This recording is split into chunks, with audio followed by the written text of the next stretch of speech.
राज्यको कुनै धर्म हुनु हुँदैन भन्ने म विश्वास राख्छु। तर के यो प्रश्न आम नागरिकलाई सोधियो त? But I'm not going to do that. I'm not stupid. I'm not an activist. कतिपय स्थितिमा हामी डेमोक्रेसी चाहिँ भन्ने तर विचारलाई चाहिँ निषेध गर्न खोज्ने। खबरदार त यसबारे चाहिँ बोल्न पाउँदैनस् हैन। म अहिले तपाईसँग यो इन्टरभ्यूमा आउँदै गर्दाखेरि तपाईले के प्रश्न सोध्नु होला र के जवाफ दिउँला भनेर पार्टीमा छलफल गरेर आउँदिन। हिन्दू राज्यको विषयमा चाहिँ धर्मनिरपेक्षताको विषयमा जनमत संग्रह गरिराखौँ भन्दाखेरि बुद्ध जन्मेको देश हो, हिन्दू राज्य होइन, बुद्ध राज्य बनाउँ। I think I will disagree on your शान्त तलाउवाला पार्ट होइन, किनभने शान्त थियो कि थिएन। हिजो चुनावमा पनि त गएको विवेकशील साझा हो। साँच्चै पार्टीले चाहिँ एउटा दीर्घकालीन भिजन राखेको भए त हिजै यो आवश्यकता महसुस त हुन्थ्यो कि सर्टेन नेताहरूले त्यो ग्रुप थिङ्क भन्छ नि होइन, thinking on behalf of others गरेर त्यो आफ्नो वैयक्तिक विचार लादेर मेजोरिटी पपुलेसनलाई चाहिँ डिससेटिस्फाइड। दर्शकवृन्द नमस्कार, केन्द्रबिन्दु संवादमा यहाँहरू सम्पूर्णलाई स्वागत गर्छु। म कार्यक्रम प्रस्तुता मनोज न्यौपाने। दर्शकवृन्द, पछिल्लो समय नेपाली राजनीतिमा नयाँ शक्तिका रूपमा, नयाँ वैकल्पिक पार्टीका रूपमा उदाइरहेको पार्टी विवेकशील साझाका अध्यक्ष रविन्द्र मिश्रले एउटा अवधारणा पत्र सार्वजनिक गरेका छन्। 44 पेज लामो अवधारणा पत्रमा विशेष गरेर संघीयता र धर्मनिरपेक्षताका विषयमा पुनर्विचार गर्न र धर्मनिरपेक्षताका विषयमा जनमत सङ्ग्रह गर्नुपर्ने एक खालको अवधारणा सार्वजनिक गरेका छन् र यो विषय यति बेला नेपाली राजनीतिमा निकै गर्मागर्म हिसाबमा छलफलको विषय बनेको छ र आज हामी यही विषयमाथि केन्द्रित रहेर कुराकानी र छलफल गर्नेछौँ। र हामीसँग आज केन्द्रबिन्दुको स्टुडियोमा कुराकानीका लागि उपस्थित हुनुहुन्छ विवेकशील साझाका सचिवालय सदस्य तथा युवा सङ्गठन प्रमुख अब्दुस मिया। आज हामी उहाँसँग खासमा 44 पेज लामो अवधारणा पत्र के हो, यसको सार संक्षेप के हो, के साँच्चै नै अब धर्मनिरपेक्षता माथि बहस हुनु जरुरी छ अथवा हिन्दू राज्य हुनुपर्छ कि पर्दैन, उहाँको व्यक्तिगत धारणा के छ, सँगै के साँच्चै नै अब फेरि संघीयतामाथि पुनर्विचार गरिनु आवश्यक छ, यी विषयमा रहेर हामी छलफल र कुराकानी गर्नेछौँ। आउनुहोस् हाम्रो अतिथिलाई कार्यक्रममा स्वागत गरौँ। अब्दुस, यहाँलाई कार्यक्रममा स्वागत छ। हस्, नमस्ते। राजनीतिक माहौल त्यसमा पनि विवेकशील साझाभित्र अलिकति गरमाएको हो अहिले? बहस एकदमै भइरहेको छ। 3 दिन अगाडि रविन्द्र मिश्रजी जो चाहिँ विवेकशील साझा पार्टीका अध्यक्ष हुनुहुन्छ, उहाँले मार्ग परिवर्तन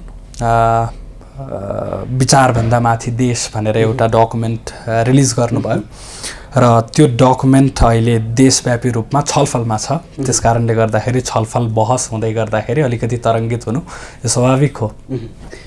यो अब्दुस मिया भन्ने बित्तिकै एउटा युथ धेरैलाई पनि त्यो एउटा छाप पर्न सक्छ होइन। एउटा वैकल्पिक राजनीतिमा हिँडिराख्दाखेरि यस्ता खालका वैकल्पिक विचारहरू अगाडि ल्याउँदाखेरि जुन खालका समस्याहरू उत्पन्न हुन्छन्, अहिले एक हिसाबले समस्या उत्पन्न भए जस्तो लाग्छ मलाई। पार्टीभित्र छलफल भलै छलफलको विषय छ तर धेरै प्रहार भइरहेका छन् क्वेसनहरू, कस्तो हुँदो रहेछ? होइन, यस्तो हो, पार्टीभित्र बहस हुनु स्वाभाविक हो। अब जसरी अहिले विभिन्न मिडिया मार्फत, सोसल मिडिया मार्फत चाहिँ यो डिबेट एकदमै राइजमा आइरहेको छ, त्यतिखेर आर्गुमेन्ट्सहरू अलिकति टफ हुनु, अलिकति मजासँग यी विषयहरूमा छलफल बहस हुनु सामान्य रूपमा लिनुपर्छ भन्ने नै लाग्छ मलाई। रविन्द्र मिश्रद्वारा जुन ल्याइएको 44 पेज लामो एउटा अवधारणा पत्र छ होइन, तपाईँले भनिसक्नु भएको छ। त्यो अवधारणा पत्रमा 2टा विषयलाई धेरै प्रमुखताका साथ हेरिएको छ अहिले र आम जनजीवनको चासो पनि बनेको छ होइन। एउटा चाहिँ धर्मनिरपेक्षता माथिको जनमत सङ्ग्रह र अर्को चाहिँ संघीयता विषय होइन, संघीयताको विषय। यी 2टा विषय अहिले उठाउनु पर्ने विषय हो जस्तो लाग्छ तपाईँलाई व्यक्तिगत हिसाबमा? यो सम्भवतः उठाउनु पर्ने लागेरै अध्यक्षज्यूले यसरी विषय उठाउनु भएको होला होइन। उहाँलाई यदि यो विषय अहिले उठाउनु पर्छ भन्ने नलागेको भए यो आउँदैन थियो होला।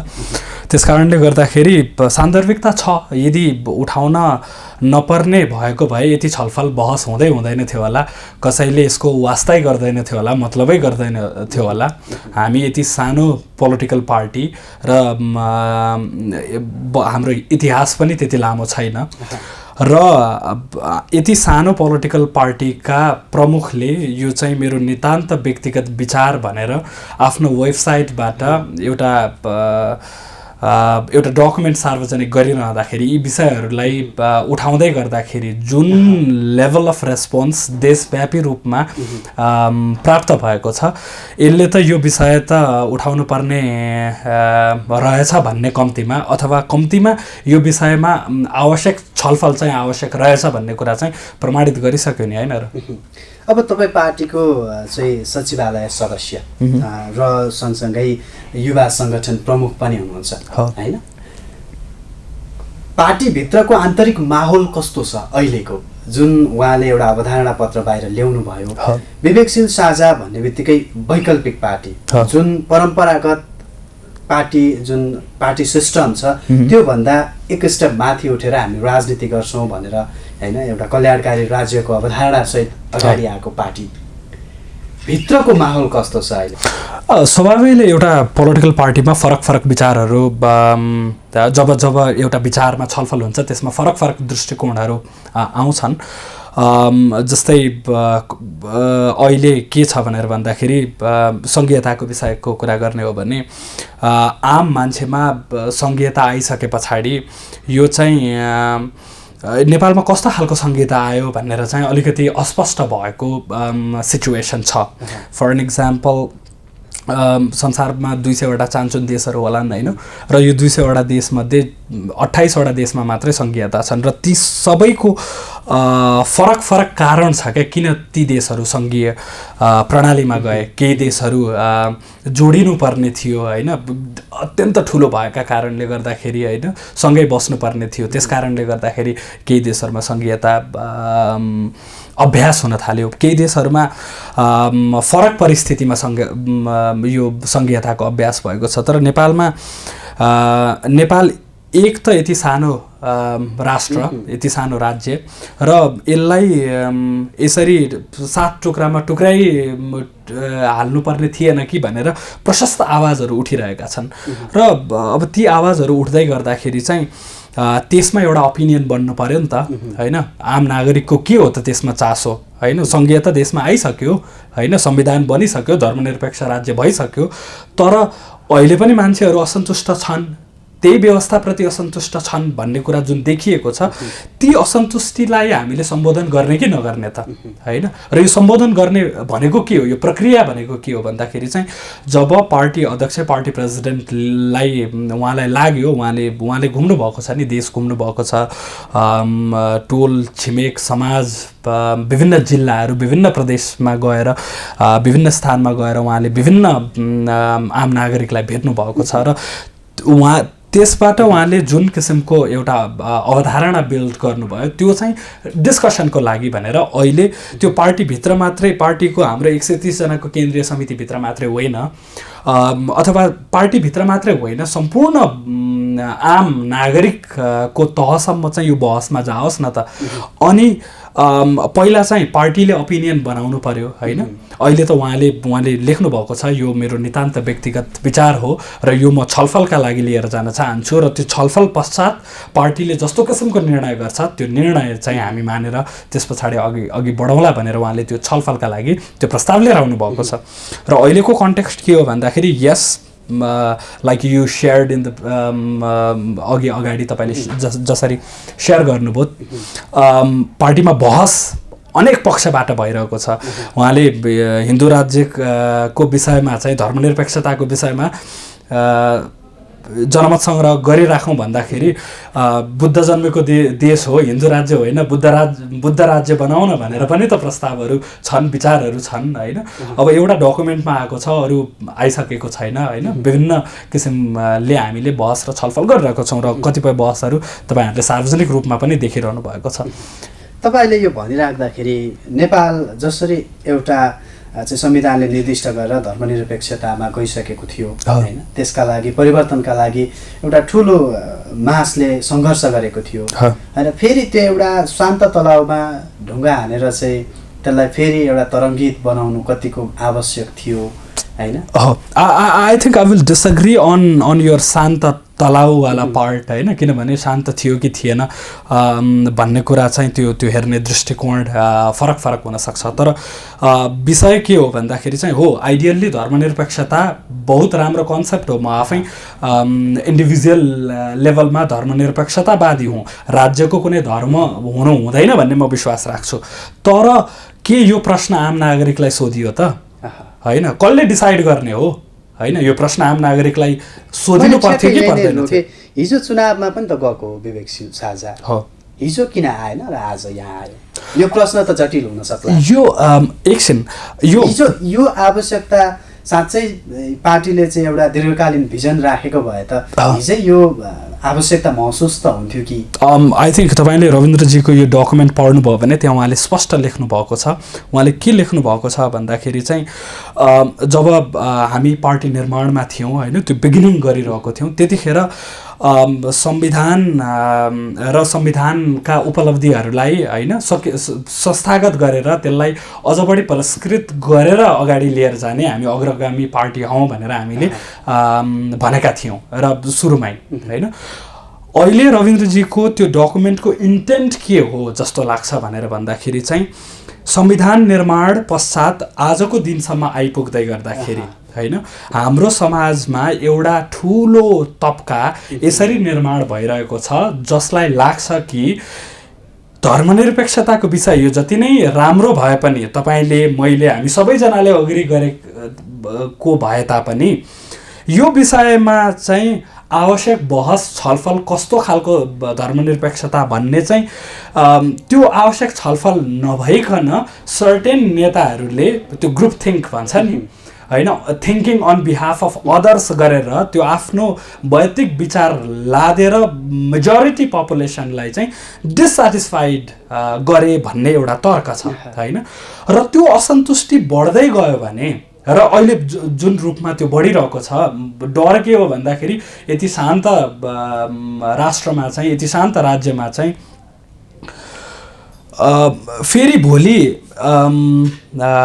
एउटा ठुलो पपुलेसनलाई हामीलाई बाइपास गरियो भनेर त्यो नकारात्मकता बढ्दै गएर समाज अझै विभक्त, अझै डेन्जरस नहोस् भन्ने कुराको सम्बोधन गर्न खोज्नु भएको हो भन्ने मलाई लाग्छ। यद्यपि अहिले विषय के आयो भनेर भन्दाखेरि संघीयताप्रति आम मान्छेहरूको बहुत ठुलो असन्तुष्टि चाहिँ देखिएको छ। असन्तुष्टि संघीयता भएर हो अथवा चाहिँ व्यवस्था अथवा चाहिँ जुन खालको वैकल्पिक तपाईँहरूले गरिराख्नु भएको छ राजनीति अथवा चाहिँ जुन खालको भ्रष्टाचार मुक्त देश होइन, त्यो त्यसको अभाव भएर हो कि अथवा चाहिँ साँच्चै नै संघीयता नै चाहिँ असफल भएको हो भन्ने हिसाबले हो? मैले अहिले केटेगोरिकल्ली संघीयता असफल भइसक्यो भनेर भनेको छैन।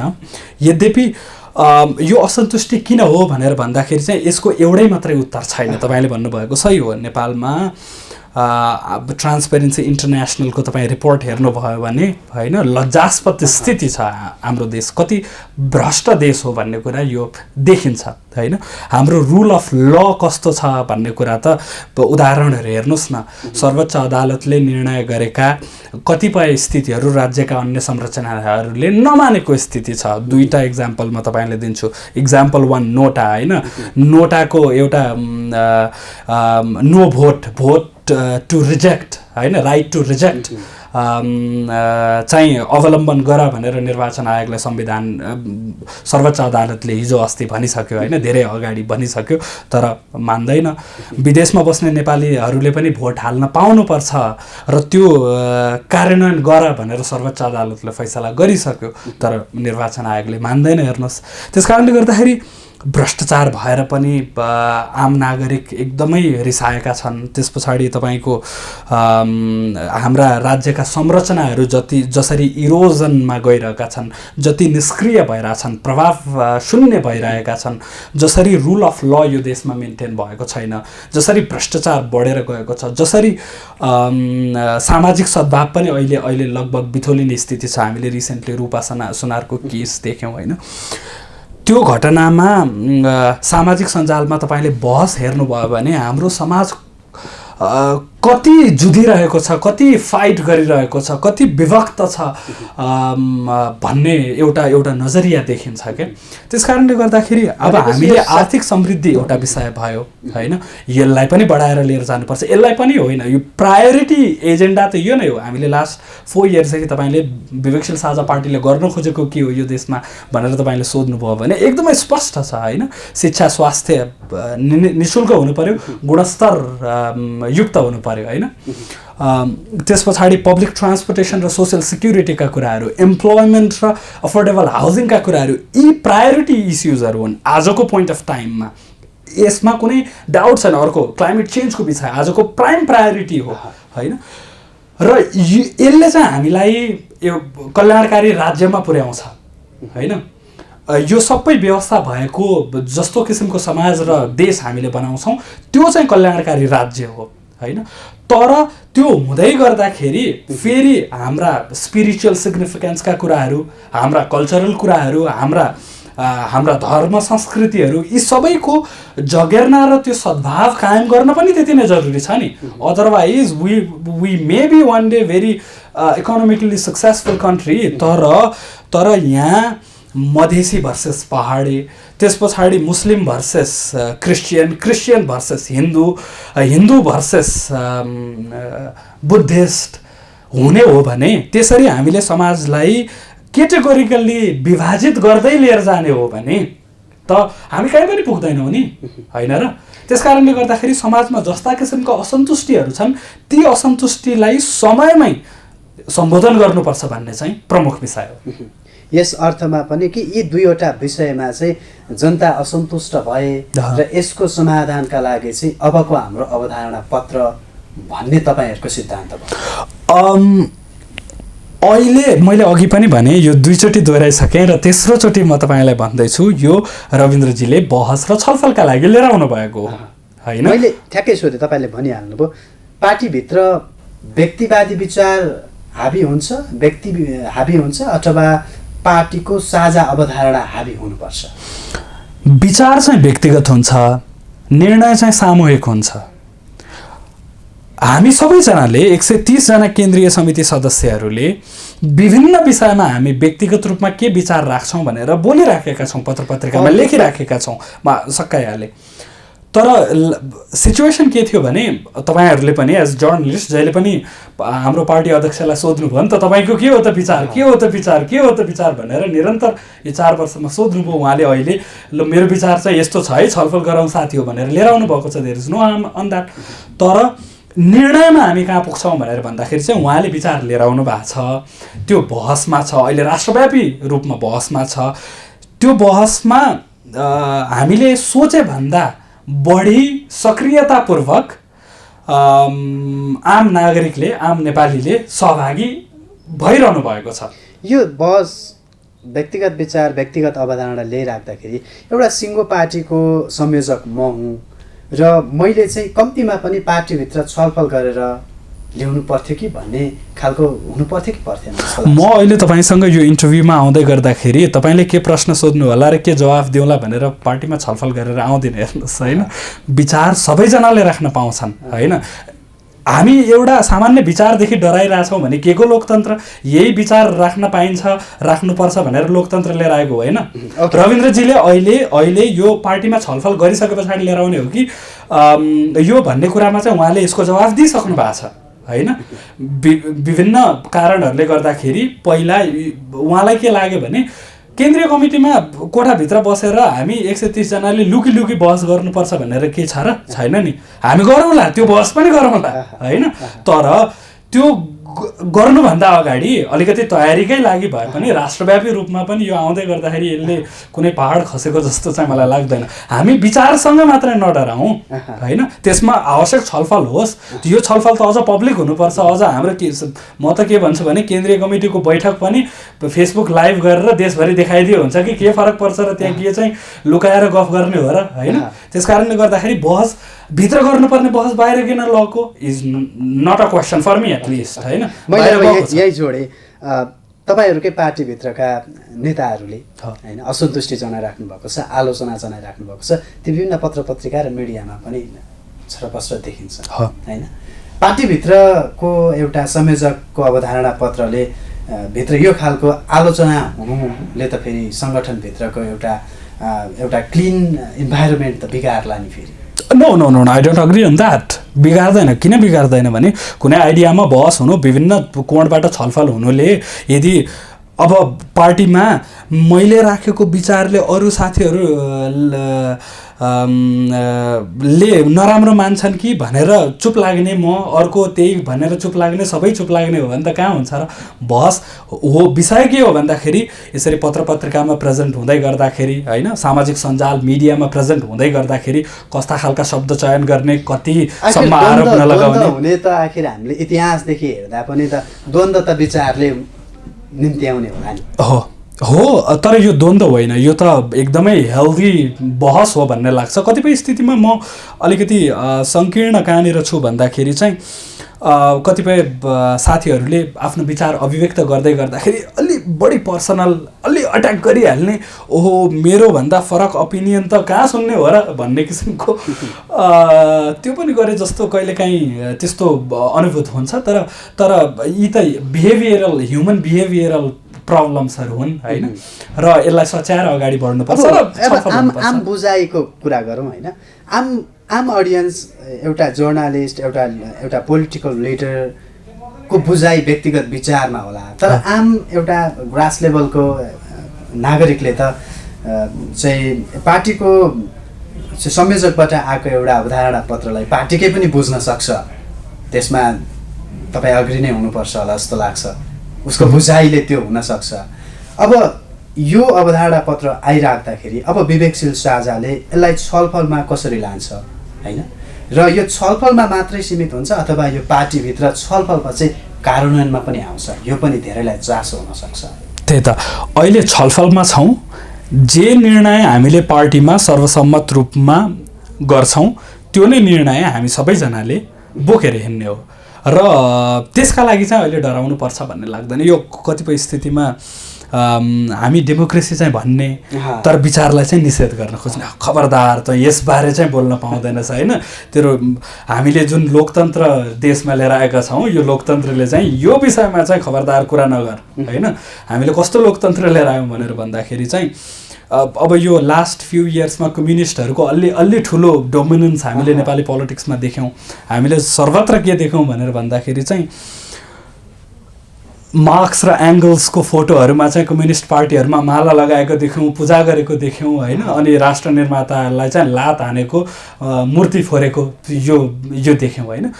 अनि यो त हिपोक्रेसी हो नि त होइन। यो विषयमा मात्रै बोले चाहिँ लोकतन्त्र, अर्को विषय सिफ्ट हुने बित्तिकै चाहिँ अब लोकतन्त्र सक्यो। म यो तपाईँले भनेको पोइन्टमा म पछि आउँछु। अहिले जुन तपाईँले भन्नुभयो कम्युनिस्टहरूको एक खालको दबदबा हामीले भोग्यौँ केही वर्ष भनेर तपाईँको शब्द सापट्टि लिँदाखेरि मैले अहिले आएर केही जस्तो राप्रपा, कमल थापा होइन, एमालेकै कुरा गर्ने भने महेश बस्नेत, यता पूर्व राजा ज्ञानेन्द्र, केही शब्द सापट्टि लिएर रविन्द्र मिश्रले आफ्नो अवधारणा पत्र अगाडि ल्याउनु हो भन्ने आलोचकहरू पनि हुनुहुन्छ, सुन्नुभएको होला।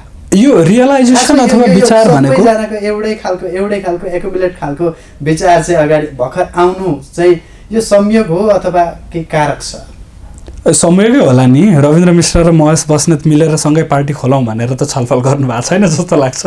त्यस कारणले गर्दाखेरि यसलाई संयोग नै मान्नुहोस्। तर के मान्नुहोस् भनेर भन्दाखेरि चाहिँ यी विषयहरूमा बेला बखत कुरा हुन्छन् नि, यो चाहिँ हरेक पोलिटिकल पार्टीमा ओहो यसो भइदिएको भए त सही नै हुन्थ्यो कि भनेर त्यो इन्डिभिजुअल्स नेताहरूमा त्यो छ क्या। कतिपयले बोल्न सकेका छन्, कतिपयले अलिकति डराएर बसेका छन्, किनभने अघि भनिहालेँ यो त बहुत निषेधकारी लोकतन्त्र छ। त्यस कारणले गर्दाखेरि बोल्नुभन्दा अगाडि अलिकति विचार पुर्याउनु पर्ने अथवा अन्यथा एकदमै डिमिनाइज गर्ने किसिमको इन्भाइरोमेन्ट छ नि त। त्यस कारणले गर्दाखेरि चाहिँ यस्तो होला। तर महेश बस्नेतको टिप्पणी अथवा अरू कसैको टिप्पणीसँग रविन्द्र मिश्रको यो डकुमेन्ट, यो रियलाइजेसन चाहिँ मिल्न गएकोमा संयोग मात्रै हुनेछ भन्ने चाहिँ आई थिङ्क। म यही विषयमा एउटा जोड्छु कि अरू सबैले बोलिराखेका छन्, हामी चाहिँ एक कदम अगाडि हौँ न त, होइन? जनताको एक खालको चाहिँ बहस सुरु भएको छ, यही कुरामा चाहिँ बहस सुरु भएको छ। त्यही भएर पनि हामी नै एक स्टेप अगाडि नै यो चाहिँ अवधारणा पत्र अगाडि फालिहालौँ न भन्ने खालको एक खालको हतारो हो कि? एक कदम अगाडि हुनु त राम्रै कुरा हो नि, र हामी छौँ, हुनुपर्छ। यो देशको नेतृत्व हो, जुन कङ्ग्रेस र कम्युनिस्ट लास्ट 30 इयर्सदेखि जुन इस्टाब्लिसमेन्ट छ, यसलाई बदल्न त एक कदम अगाडि भएन भने त कहाँ सकिन्छ? अब अरू पार्टीले लिने एजेन्डा पनि लगभग यही होला, भनेपछि हामी नै अगाडि फालिदिउँ भनेर भएको। यति सतही पनि होइन। र रविन्द्रजीले बहस र छलफल भन्दा अगाडि त यति गृह कार्य गर्नु भएको छ भनेर भन्दाखेरि, र अब अझै छलफल हुन बाँकी छ। र अहिले नै तपाईँ आकलन नगरिहाल्नुहोस् न कि पार्टीको निर्णय के हुन्छ भनेर।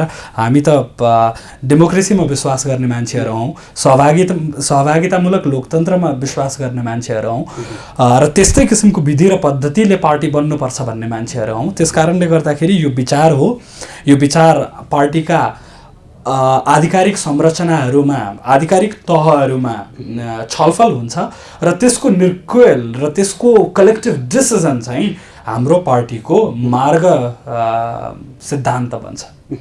अब तपाईँलाई एउटा प्रश्न मलाई छुटाउनु हुँदैन जस्तो लाग्छ। तपाईँ एउटा मुस्लिम सोसाइटीलाई प्रतिनिधित्व गर्नुहुन्छ हो? Wow, so far so good, yes. तर यतिमा मात्रै मेरो परिचयमा तपाईँले लिमिट गरिदिनु भयो भने चाहिँ आई थिङ्क त्यो अन्याय हुन्छ। त्यस कारणले गर्दाखेरि, किनभने त्योबाट रिप्रेजेन्ट गरेर एउटा नेसनल लेभलको पोलिटिक्समा हुनुहुन्छ तपाईँ, विवेकशील साझामा हुनुहुन्छ, र देशमा चाहिँ सङ्घीयताको कुरा र धर्मनिरपेक्षताको बहस भइरहँदाखेरि र हिन्दू राज्यका बारेमा चाहिँ जनमत सङ्ग्रह गर्नुपर्छ भन्ने अवधारणा पत्र अगाडि आउँदाखेरि चाहिँ यही विषयमा, यसैको पक्षमा बहस गर्न कतिको सहज, कतिको असहज हुन्छ तपाईँ व्यक्तिलाई? कतिपय स्थितिमा मान्छेहरूको के अपेक्षा हुँदो रहेछ भनेर भन्दाखेरि, अब्दुस मियाँ त मुस्लिम हो, त्यस कारणले गर्दाखेरि अब्दुस मियाँले चाहिँ यो विषयमा कुरा राख्नु पर्यो भने चाहिँ उसले चाहिँ हिन्दूलाई गाली गरिदियो भने उसले चाहिँ म मुस्लिम हुँ, त्यस कारणले गर्दाखेरि कि सके मुस्लिम राज्य, होइन भने धर्मनिरपेक्ष हुनुपर्छ, अरू कसैले बोल्नु हुँदैन भनेर विचार राखिदियोस् भन्ठान्ने। पर I'm not going to do that, I'm not stupid, I'm not an activist. सबैभन्दा पहिला त होइन, I'm a politician who wants to represents this country, not only one religion, one society, one category of only youth maybe, त्यो होइन। हेर्नुहोस् है, त्यस कारणले गर्दाखेरि मैले मात्र होइन, कुनै पनि पोलिटिसियनले सोच्दै गर्दाखेरि कसरी सोच्नुपर्छ भन्दाखेरि चाहिँ उसले एउटा अभियानकर्ता अथवा एउटा एक्टिभिस्टलाई यो छुट हुन्छ। इन्भाइरोमेन्ट एक्टिभिस्टलाई मलाई अरू केहीसँग सम्बन्ध छैन, तर म चाहिँ मेरो कुरा चाहिँ यो हो र म यसमा मात्रै फन्डामेन्टलिस्ट भएर होइन मेरा विचारहरू अभिव्यक्त गरिराख्छु, यहाँबाट दायाँ बायाँ म कहीँ पनि जान्न भन्ने त्यो छुट एक्टिभिस्टसम्ममा हुनसक्छ। तर राजनीतिक दल खोल्ने हो, राजनीति गर्ने हो भने चाहिँ अलिकति त्यो व्यक्तिगत विचार, त्यस पछाडि त्यो समूहको घेराभन्दा बाहिर आएर समग्र राज्यका लागि के आवश्यकता हो त्यतातिर चाहिँ सोच्नुपर्छ होला जस्तो मलाई लाग्छ। र मैले अघि पनि तपाईँलाई भने म धर्मनिरपेक्षतावादी हुँ, यद्यपि यदि यो देशमा मेजोरिटी मान्छेलाई चाहिँ धर्मनिरपेक्षता मन परेको छैन भने होइन, त्यसमा चाहिँ के गर्ने भनेर आम नागरिकलाई सोद्धाखेरि मलाई कुनै समस्या छैन र यो सोधिनुपर्छ, लोकतन्त्रको अभ्यास हुनुपर्छ भन्ने मलाई लाग्छ। अब मैले ठ्याक्कै सोधेँ, तपाईँले जुन एउटा राजनीतिक धर्म पनि हो, यो तपाईँले जुन जवाब दिनुभयो तपाईँको राजनीतिक धर्म पनि हो कि जुन व्यवस्था हामीले ल्यायौँ यसलाई फलो गर्नु पर्यो, संविधानले जे भन्छ त्यसलाई फलो गर्नु पर्यो, र लोकतन्त्रमा जनताको विचार लिन पाइन्छ र त्यो चाहिँ अनिवार्य पनि छ। यो एक हिसाबले ठिक छ। तपाईँले व्यक्तिगत रूपमा एकदम काहीँ पनि एट्याच नभइकन बोल्दाखेरि चाहिँ तपाईँ साँच्चै हिन्दू राज्य नेपाल होस् भन्ने चाहनुहुन्छ? तपाईँ व्यक्तिगत काहीँ इन्फ्लुएन्स नभइकन बोल्दा चाहिँ? यस्तो हो, व्यक्तिगत रूपमा मैले मात्रै के चाहन्छु यो महत्त्वपूर्ण विषय नै भएन। विचार नै तपाईँलाई मात्रै सोधेको। त्यही त नि, मैले तपाईँलाई भन्दैछु व्यक्तिगत रूपमा म के चाहन्छु त्यति महत्त्वपूर्ण कुरै होइन, होइन कुरै होइन, होइन। तर व्यक्ति मिलेर समाज अनि देश बन्ने त हो, व्यक्ति मिलेर समाज बन्छ, होइन। यस्तै हामी जस्तै रिप्रेजेन्टेटिभ्स मिलेर चाहिँ केन्द्रीय समिति बन्छ, पार्टी बन्छ र त्यो पार्टीले सामूहिक रूपमा जे निर्णय गर्छ त्यो निर्णय चाहिँ अब त्यो निर्णयमा तपाईँको मत चाहिँ के हुन्छ? मैले मत खोजिरहेको छु। त्यही त, मेरो मत सेकुलरिजम हो, होइन। धर्मनिरपेक्ष राज्य अत्यन्त फिलोसफिकल्ली हर हिसाबले राम्रो हो। म व्यवहार पनि सेकुलर नै गर्छु सबैलाई, होइन। यद्यपि मेजोरिटी चाहिँ नेपालको कन्टेक्स्ट हेर्नुहोस् है, सिर्फ कालो राम्रो कि सेतो भनेर भन्यो भने त्यो कसैले कालो भन्ला कसैले सेतो भन्ला, होइन। तर गर्मीमा कालो ठिक कि सेतो ठिक भन्यो भने गर्मीमा सेतो ठिक, होइन। जाडोमा कालो ठिक कि कपडाको कुरा, कालो ठिक कि सेतो ठिक भन्यो भने के ठिक? कालो ठिक, किनभने त्यसले हिट अब्जर्भ गर्छ। सो यो यसमा जब हामी फन्डामेन्टल यो के अरे प्रिन्सिपलको कन्भर्सेसन गर्छौँ नि, सो जुनसुकै एङ्गलबाट पनि जवाफ दिन सकिन्छ। तर कन्टेक्स्टलाई हेरौँ, कन्टेक्स्ट के हो त, होइन। यदि नेपाल धर्मनिरपेक्ष सोधौँ नि त, होइन। अहिले हामीलाई थाहा छैन क्या देशले के चाहन्छ, थाहै छैन हामीलाई, होइन। हामी सिर्फ इन्डिभिजुअल ओपिनियन, त्यस पछाडि त्यो ओपिनियनलाई प्रमोट अथवा डिमिन गर्न मात्रै कुरा गर्छौँ। Let's ask people if we are confused and if this has not solve the problem. But ideally yes, of course, who disagrees कि secular state is a beautiful kind of a state? Who disagrees on that? No one. तर यसको मतलब हामी सहभागितामूलक लोकतन्त्र नमान्ने त होइन कि लोकतन्त्र आवश्यक छैन भनेर भनौँ। संहितामा पनि तपाईँको मत यही नै हो? संहिताको विषयमा अब हेर्नुहोस्, संसारमा out of 200 countries 28 countries have संहिता, होइन। फेडरलिजम, फरक कारण, फरक परिस्थिति, फरक स्थिति। नेपाल 30 मिलियन पपुलेसनको कन्ट्री, त्यहाँ स्थानीय निकायको जनप्रतिनिधिहरूको मात्रै कुरा गर्ने हो भने 28,000 जनप्रतिनिधिहरू चाहिन्छ यार, होइन। बोझ बढी भयो, भार बढी भयो, यसलाई सुधारिनुपर्छ, होइन। त्यहाँ म आज बिहान एउटा आर्टिकल पढिरहेको थिएँ, त्यहाँ चाहिँ नेपालमा चाहिँ हामीलाई कस्तो छ भनेर भन्दाखेरि चाहिँ विभिन्न किसिमको संरचनाहरू, धेरैभन्दा धेरै संरचनाहरू बनोस्, धेरैभन्दा धेरै आयोग, निकाय, होइन, कमिटी यस्तो बनोस्। त्यो किन भनेर भन्दाखेरि चाहिँ त्यसको इन्ट्रेस्ट ब्याकएन्डमा के हुने रहेछ भनेर भन्दाखेरि चाहिँ अब धेरै राजनीतिक नियुक्तिहरू हुने भयो, धेरै पोजिसन्स हुने भयो, धेरै मान्छेलाई सेटल गर्न पाइयो र धेरै मान्छेलाई राज्यको त्यो सेवा सुविधा उपभोग गराउन पाइयो आफ्नो इन्ट्रेस्टका मान्छेहरूलाई। Do we really need so many institutions and so many sub divisions? Maybe त्यसलाई चाहिँ रिथिङ्क गर्नुपर्छ कि अलिकति सानो बनाउनुपर्छ कि यति धेरै नेता त यो देशलाई चाहिए हो जस्तो मलाई लाग्दैन। हेर्नुहोस्, त्यस कारणले गर्दाखेरि there is a room for improvement and let's improve it भनेर भन्नु चाहिँ I think that is a progressive idea. Correction आवश्यक छ। ट्रु। अब यति यी कुराहरू छलफल गरिराख्दाखेरि, कुराकानी गरिराख्दाखेरि साँच्चै नै लोकतन्त्रमा छलफल आवश्यक छ, होइन। तर कतिपयले यो अवस्थामा चाहिँ रविन्द्र मिश्रद्वारा जुन ल्याइएको 44 पेज लामो एउटा अवधारणा पत्र छ, अलिकति पश्चगामी भयो कि भन्नुहुन्छ? के भन्नुहुन्छ तपाईँ? नेपाल एउटा थियो, नेपालको एकीकरण हुनुभन्दा अगाडि नेपाल 2224 राज्यमा थियो, होइन।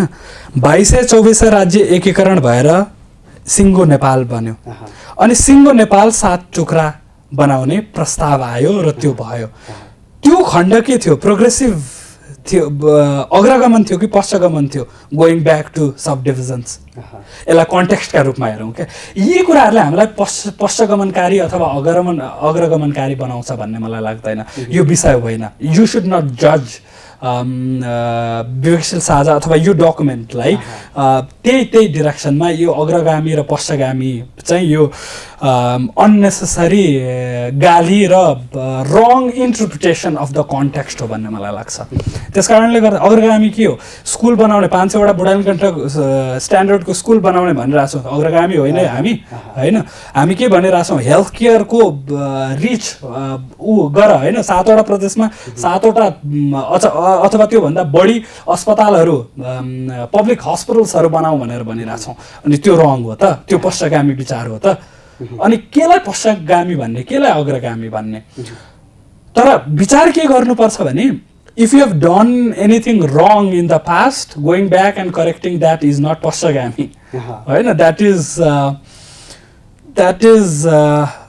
is an intelligent idea that is the right thing to do भन्ने लाग्छ भले ही फेरि पनि the first time that I'm repeating हैन I'm not here to outrightly हुन्छ नि यही नै हाम्रो पार्टीको डकुमेन्ट हो भनेर भन्न आएको होइन हैन तर सबै एंगलबाट बहस गरौँ न लेट्स ह्याभ आवर सेज अब अलिकति तपाईको व्यक्तिगत थोरै करियर एउटा नेपाली पोलिटिक्समा चाहिँ अल्टरनेटिभ वेबाट अल्टरनेटिभ पावरको रूपमा चाहिँ अगाडि बढिरहँदाखेरि चाहिँ एउटा युथ जेनेरेसन अगाडि बढिराख्दाखेरि तपाईको पोलिटिकल करियरलाई लिएर पनि कतिपय बुझ्न चाहनुहुन्छ होला जान्न चाहनुहुन्छ होला खासमा तपाईको यो पार्टीमा इन्ट्री किन भयो र रिभ्यू गर्दाखेरि योभन्दा अगाडिको समयकाल कस्तो रह्यो यस्तो हो नेपालमा यो फेरि पनि टाइम र कन्टेक्स्टले बहुत ठुलो महत्त्व राख्दो रहेछ क्या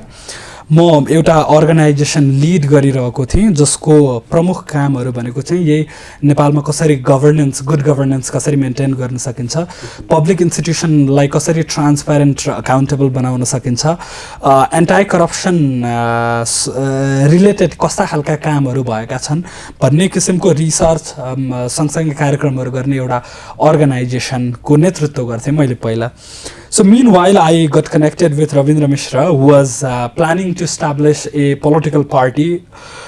जसले चाहिँ लास्ट 30 इयर्सदेखि जुन नेपाली कांग्रेस र केही कम्युनिस्ट पार्टीहरूले आलै पालो यो देशको राज्यदोहन गरिरहेका थिए यो देशमा भ्रष्टाचारलाई बढाइराखेका थिए बेरोजगारीलाई बढाइराखेका थिए नेपाली लगभग 1 करोड नेपाललाई यो देशबाट विदेशमा गएर मजदुरी गर्नको लागि बाध्य बनाइसकेका थिए यिनीहरूको अगेन्स्टमा चाहिँ एउटा पोलिटिकल पार्टी जसले यो करप्सनलाई रोक्न सक्छ जसले यो गभर्नेन्सलाई अझ बढी चुस्त दुरुस्त र फरवर्ड थिङ्किङ बनाउन सक्छ जसले चाहिँ सोसाइटीका रियल निड्सहरूलाई सम्बोधन गर्न सक्छ त्यस्तो किसिमको एउटा पोलिटिकल पार्टीको निर्माण आवश्यक छ भनेर छलफल चलाइरहनु भएको थियो र यही प्रसङ्गमा मेरो उहाँसँग भेट हुन पुग्यो उहाँले ल हामी सँगै काम गरौँ न त भनेर भन्नुभयो र मलाई पनि म त्योभन्दा अगाडि पनि यही विभिन्न पब्लिक पोलिसी एन्ड गभर्मेन्ट लिडरसिपका विभिन्न फेलोसिप र अध्ययन अनुसन्धान गरिरहेको भएर मलाई के लाग्यो भने I think I should go and volunteer and see if I can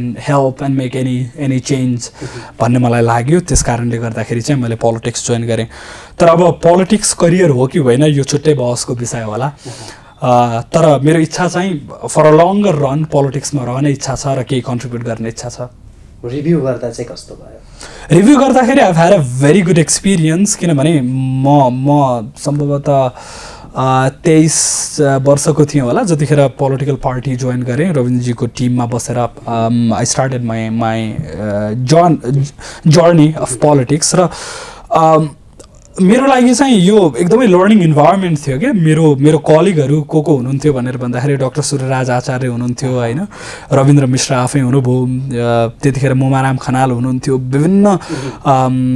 विभिन्न क्षेत्रहरूबाट आएका एक्सपर्टहरू थिए विभिन्न जिल्लाहरूबाट आएका साथीहरू थिए सो त्यो कारणले गर्दाखेरि मेरो आफ्नो पोलिटिकल पार्टिसिपेसन र लर्निङ एक्सपिरियन्स चाहिँ असाध्यै राम्रो भयो र अहिले पनि म त्यही उसमै छु लर्निङ प्रोसेसमै छु भन्ने मलाई लाग्छ तपाईँ जस्तो एउटा एनर्जेटिक यो देशलाई केही गर्नुपर्छ भनेर जानुभएको यही लेभलमा अथवा अहिले 28, 29, 30 वर्षको भइराख्दाखेरि 35-40 वर्षको उमेरमा नै एउटा लिडिङमा चाहिँ पोस्टमा पुग्नलाई कतिको सम्भव देख्दै हुनुहुन्छ र सँगसँगै जनताको अभिमतबाट मतबाट चाहिँ सरकारमै प्रवेश गरेर अथवा चाहिँ एउटा परिवर्तन नै ल्याउनका लागि चाहिँ कतिको सम्भव देखिराख्नु भएको छ? हो, यो चाहिँ युवाहरू पोलिटिक्समा आउँदैमा केही हुनेवाला छैन होइन। अहिले नेपालमा मेजर प्रब्लम के हो भनेर भन्दाखेरि युवाहरू राजनीतिमा चाहिँ छन् तर इलेक्टोरल पोलिटिक्समा चाहिँ छैनन्, चुनावी राजनीतिमा चाहिँ छैनन्, युवाहरूले टिकट चाहिँ पाउँदैनन्। समस्या त्यहाँनिर हो। एमालेसँग कम युवाहरू छन्, डिसिजन मेकिङ पोजिसनमा पो छैनन्, चुनावमा पो टिकट पाउँदैनन् होइन। नेपाली काङ्ग्रेससँग कम युवाहरू छन् होइन, त्यो टिकट पो पाउँदैनन् त होइन। तर हाम्रो पार्टीको फरक के हुनेवाला छ भनेर भन्दाखेरि चाहिँ युवाहरूको सहभागिता डिसिजन मेकिङ उसमा पनि टन्नै छ होइन। च्यालेन्ज गरेर भन्नुपर्दाखेरि नेपालको सबै पोलिटिकल पार्टीहरूभन्दा प्रोग्रेसिभ छ होइन। र हामीले हाम्रा क्यान्डिडेटहरू हेर्नुहोस् न, लास्ट इलेक्सनमा कतिजनालाई सम्झिनुहुन्छ? रञ्जित दर्शनालाई सम्झिनुहुन्छ, जसले विद्यासुन्दर साक्य को अगाडि कत्रो ठुलो यो दिनुभयो होइन, च्यालेन्ज दिनुभयो, 21,000 भोट लिएर आउनुभयो होइन। हिजो 21 वर्षको उमेरमा त्यो गर्नुभयो नि। त्यस कारणले गर्दाखेरि युवाहरू अब next election will have a lot of young candidates भन्ने मलाई लाग्छ।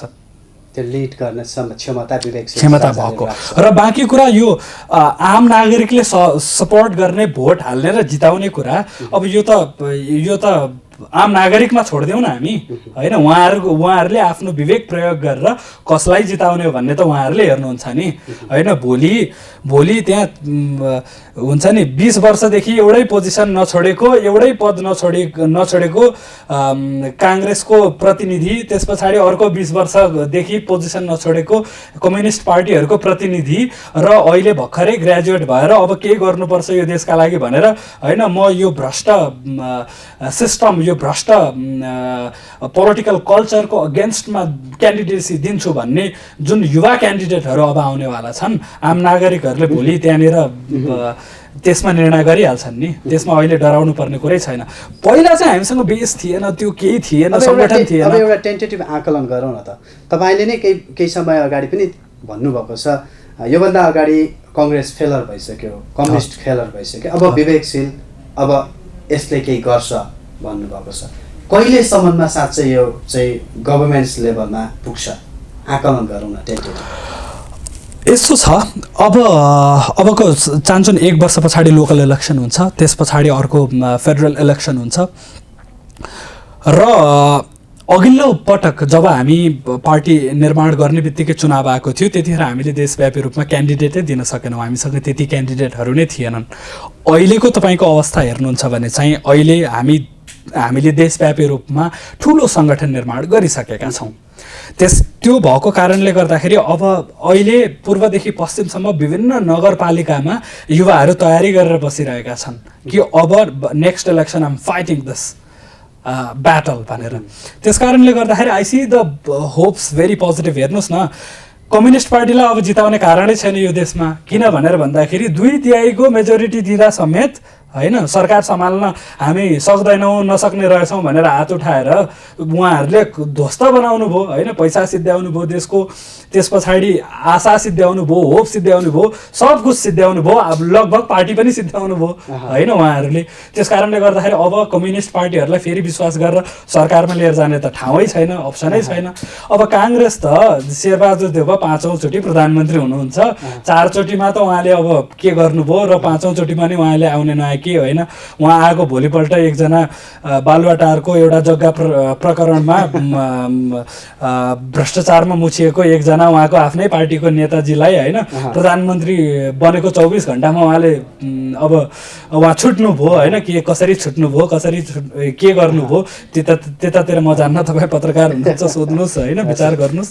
त्यस कारणले गर्दाखेरि उहाँले आफ्नो रमिता सुरु गरिसक्नु भएको छ। शेरबहादुर देउवाले अगाडि पनि गरिसक्नु भएको थियो। सो काङ्ग्रेसले देशभरि अब यो काङ्ग्रेसको समस्या होइन के, काङ्ग्रेसलाई सर्टेन नेताहरूले हाइज्याक गरेर राखेका छन्। त्यस कारणले गर्दाखेरि अब त्यो ध्वस्त भयो छन् नि गाउँमा ट्यालेन्टेड काङ्ग्रेस युवाहरू छन् नि, भएर के गर्ने, माथिकाले छोड्दैनन् कम्युनिस्ट पार्टीमा, अनि प्रिटी मच त्यही नै भएको छ। त्यस कारणले गर्दाखेरि अब यही दुईवटा गाउँलाई उल्टै पल्टो पालै पालो चाहिँ देश दिने र उनीहरूलाई सिद्ध्याउन दिने हो कि अब चेन्ज पनि गर्ने हो। अब हाम्रो किता भनेको चाहिँ यो परिवर्तनको किता हो, चेन्जको किता हो। यो लास्ट 30 इयर्सदेखि जुन रोल प्ले भइरहेको छ यसलाई चाहिँ अब परिवर्तन गर्नुपर्छ, यसलाई चाहिँ चेन्ज गर्नुपर्छ भनेर हामी आफ्नो बुद्धि विवेक शक्ति सामर्थ्यले यो गरिरहेका छौँ। अब बाँकी त आम नागरिकको कुरा हो। उहाँहरूले जहिले हामीलाई सरकारमा लिएर जान लायक ठान्नुहुन्छ तब भोट हाल्नुहुन्छ। जबसम्म आम नागरिकलाई लाग्दैन कि विवेकशील साझा पार्टीका नेताहरू सरकारमा जान लायक छैनन् तबसम्म आम नागरिकले भोट हाल्दैनन् र आम नागरिकलाई त्यो विश्वास नभइकन भोट हाल्ने आवश्यकतै छैन नि। त्यही विश्वास प्राप्त गर्नका लागि पनि अहिलेको एजेन्डा जुन पार्टी अध्यक्ष एजेन्डा एउटा चाहिँ माइलस्टोन हुन सक्ला। यस्तो हो, त्यो विश्वास जेनेरेट गर्नका लागि आम नागरिकको विचार, आम नागरिकको आवश्यकतालाई सम्बोधन गर्न सक्नुपर्छ। यदि हाम्रो पोलिटिकल डाइरेक्सनले हाम्रो आगामी दिनका राजनीतिक घोषणापत्रहरू, विधि प्रक्रियाहरू, राजनीतिक दस्तावेजहरूले ती आम नागरिकका रियल प्रब्लमहरूलाई सल्युसन गर्ने आम नागरिकले देख्यो भने त भएन। अब तपाईँको पार्टीभित्र चाहिँ नेपाली राजनीतिलाई सफाई गर्नका लागि तपाईँको व्यक्तिगत भूमिका के हुन्छ? अहिले म युवा सङ्गठनको नेतृत्व गरिरहेको छु। त्यस कारणले गर्दाखेरि हामी राष्ट्रव्यापी रूपमा यो सङ्गठन निर्माण गरिरहेका छौँ, प्रशिक्षण गरिरहेका छौँ, क्यान्डिडेट्सहरू तयार गरिरहेका छौँ। पार्टीमा पनि मेरो भूमिका छ।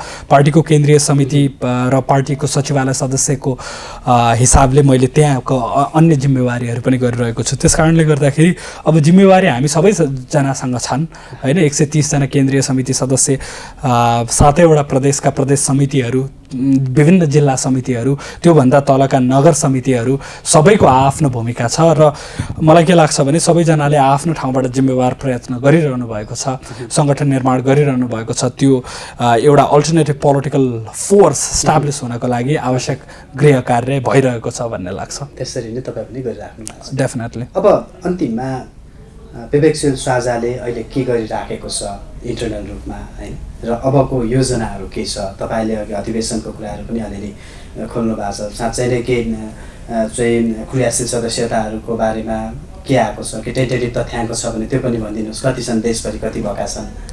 यस्तो छ, अब हामी महाधिवेशन उन्मुख छौँ। अहिलेसम्म खासमा हाम्रो एकता महाधिवेशन भइसक्नु पर्ने थियो, तर यो बिचको कोभिडको यो दोस्रो लहर अनि त्यस पछाडि देखिएको एकदमै न भ्याक्सिन छ न केही छ होइन, प्रिटी मच लकडाउन छ, गभर्मेन्ट अब आफ्नै सरकार सत्तालु छ चुनीमा व्यस्त भयो। सो अब यो परिवेशमा अब हामीले पनि अहिले गर्न सक्ने केही थिएन र अब देशै लकडाउन भएको स्थितिमा हामीले हाम्रो महाधिवेशन चाहिँ पोस्टपोन गर्नु पर्यो। अब सम्भवतः छिट्टै पार्टीको केन्द्रीय समितिको बैठक बस्छ र छिट्टै महाधिवेशन घोषणा हुन्छ र तर महाधिवेशनको औपचारिक घोषणा हुन मात्रै बाँकी हो। ब्याकएन्डमा जति पनि गृह कार्यहरू गर्नुपर्नेछ, जति पनि सङ्गठन निर्माण, जति पनि अन्य कामहरू गर्नुपर्नेछ, त्यो कामहरू चाहिँ सुरु भइसकेका छ। अरू केही भावी योजनाहरू? भावी योजनाहरू, अर्को चुनाव हामी एकदमै डटेर लड्छौँ। चुनाव नजिकिँदैछ। त्यो चुनावमा हाम्रो सशक्त प्रस्तुति हुनेछ। देशभरिबाट धेरै जिम्मेवार मान्छेहरूले, जिम्मेवार साथीहरूले चाहिँ नेतृत्वका लागि त्यो तयारी गरिरहनु भएको छ। अहिले क्यान्डिडेसी दिनुहुन्छ र आम सद्भाव पनि त्यही हिसाबले बन्दैछ, बढ्दैछ हामीप्रति।